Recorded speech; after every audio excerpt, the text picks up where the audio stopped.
E pra ver que time era melhor, eu liguei logo o televisor. Tava lá o Galvão dizendo: começou, vai ser o Buffon o herói e a taça vai pra Turim.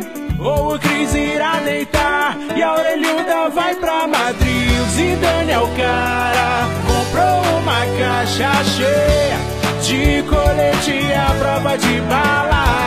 Pagou umas aulas para o Sérgio Ramos e viu brilhar a estrela do Cristiano. Papai marcou 12 sem pena alguma, na artilharia passou o ET da Catalunha. Senhor Zero Caspa, o título festeja, homem troféu, bola de ouro com certeza. Mais uma vez não deu pra Juve, nem com esse golaço do Mandzukic, tadinha da Juve. No fim do ano chega a 5 e o Messi, mas que tristeza, só assistindo. 600 gols, meu irmão, respeito o mito. Na final 2 não tem mais decisivo. E o Casemiro, veja, meteu um chutaço, não viu, porra, dá pra quê? Quer vencer, é só o cara escalar. Deixa vezes quando o Real perdeu, não tava lá. Agora para, sem zoeira, vou dizer, de alguma forma ficou triste a taça. Foi bem erguida pelo Sérgio Ramos, mas também sonhava com o Buffon a levantando.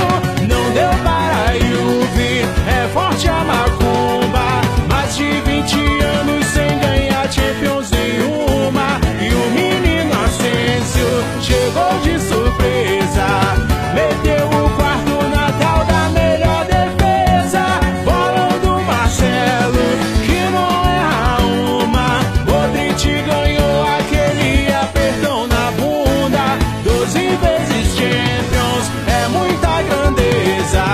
Se ajoelha e respeita a realeza. Se ajoelha e respeita a realeza. Cortou o cabelo, mas não é uma questão de estilo. Tem aliados como Zidane e Casemiro. Se for necessário ele vai até a cabeça raspar. A guerra contra a caspa nunca vai acabar.